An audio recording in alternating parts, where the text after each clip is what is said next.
So you know YouTube works to get you clients, but if you find growing a YouTube channel on top of running your business feels impossible right now, because you wake up every morning, the first thing you do is check the YouTube analytics, and you see each and every video that you post flopping, and people are slowly unsubscribing to you even, this can give you anxiety and make you demotivated to post more YouTube videos for your business. For someone who had a YouTube edutainment channel before and now running a YouTube channel to promote a business, I realized there's a totally different set of rules for people who are using YouTube for their businesses. After figuring this out for myself and helping other clients do the same thing for their channel, I boiled it down to a science. And in this video, I'm going to be sharing with you what that strategy is, so you have clarity on what to actually track on YouTube to see if it really works for your business or not. If you want to download this one-page resource, the link is down in the description. Let's go. So if you go on YouTube and just type in how to grow a YouTube channel, for example, it's going to be full with people who are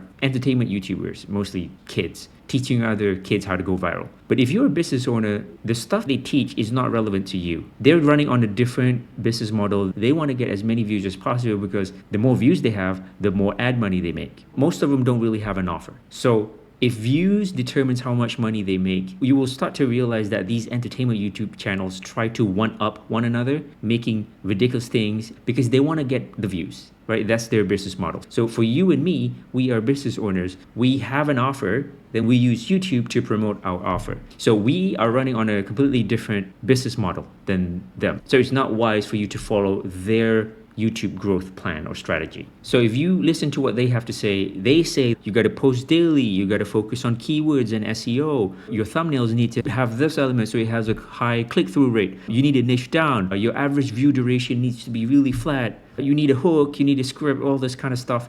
That's relevant as an entertainment channel. If you follow their advice, you'll be really overwhelmed and start to think, hey, am I a business owner or am I a one-man Netflix film producer? If you're watching this, you're not a Netflix indie producer, right? You are a business owner. You want to make simple videos to get people to know and trust you so they would hire your service. That's basically it. If you follow their advice, you would feel like, man, I got to be like the next Mr. Beast just to get a client. That's really not achievable for most of us. Even I don't want to go viral. I don't want to be famous for doing stupid stuff, right? Then I stopped and I asked myself, what actually moves the needle in my business? That one question changed everything. So I'm going to show you what I figured out in my fancy Miro board over here. How to know if YouTube is really working for your business? We're going to cover the rules here on the left side. There's two rules. Rule number one is the selling happens in the email. You need to have an opt-in email list of people interested in your offer and in you as a person. You do not sell on social media. Rule number two, the whole point of social media, YouTube included, is to get people into your email list. That's the whole point. So you're not selling on social media. If you try to sell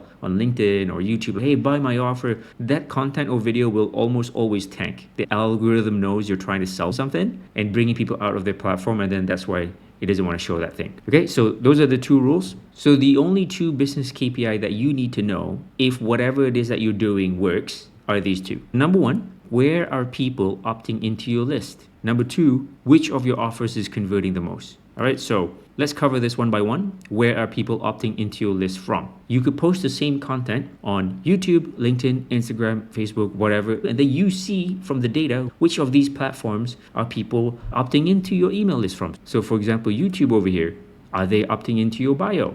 Here's an example. This is my YouTube channel and there's some links here. So are they opting in here? Are they from your community posts? Where's that? If you go here and you click on posts, see, I post stuff here. So are they opting in here? Or are they from a particular video? If you click on one of my videos here and you click down, there's an opt-in. So are they opting into my particular video? That's what you want to figure out. And it's the same with LinkedIn. Are they opting into my email list from my profile link? This is the link for my opt-in. Are they opting in here? Or for my featured section link, if you scroll down, it's these right here. Are they opting in here? Or for my particular post. If you scroll down some more, you can see my individual posts and how I promote my stuff. You do this the same with Instagram, Facebook, or wherever else you post your stuff online. So the whole point of this is to figure out where are people opting into your email the most. And once you figure that out, you just need to double down on that. So the second thing that you need to figure out is which of your offers convert the most. A lot of you think that you only have one high ticket offer, but to make it in this whole online business, you need a bunch of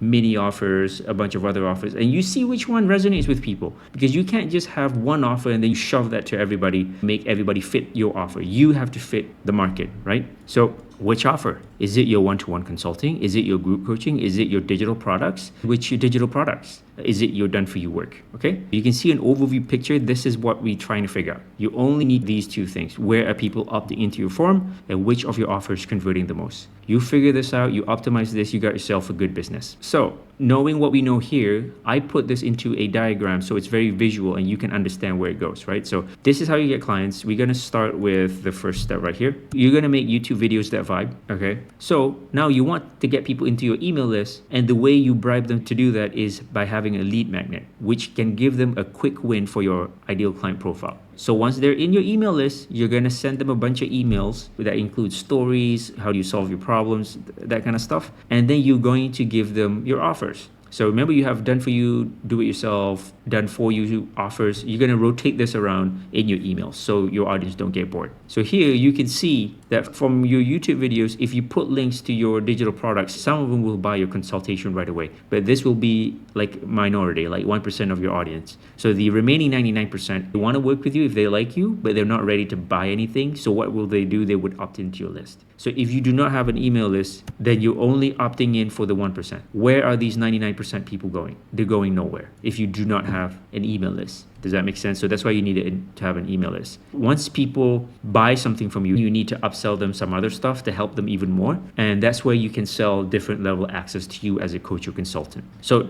does this make sense? Hit me up in the comment if you want this diagram, link down below. So now that you roughly know what you're doing every day, this is how we can measure it in terms of business, right? How to measure the success for each and every one of these steps. So the first step, to figure out if your YouTube videos are really vibing with your ideal clients or not, which video or social media platform got me the most email opt-ins? So remember, on your content, on YouTube especially, you can put links down here to opt in. This is in the description, and further down here, you can also pin it in the comments as well. So when you promote your content to get people to opt into your email, you promote the same thing on LinkedIn, on Twitter, on Facebook, wherever you post your social media platform. And then at the end of the week or month or whatever, you want to see where do people opt in the most. For example, here, I have a client who opted into my lead magnet. You can use any software of your choosing. For me, I use Go High Level. You don't have to follow me, but that's my software of choice. Inside here, I can see this is one example of somebody who opted in. If I hover over here, I can see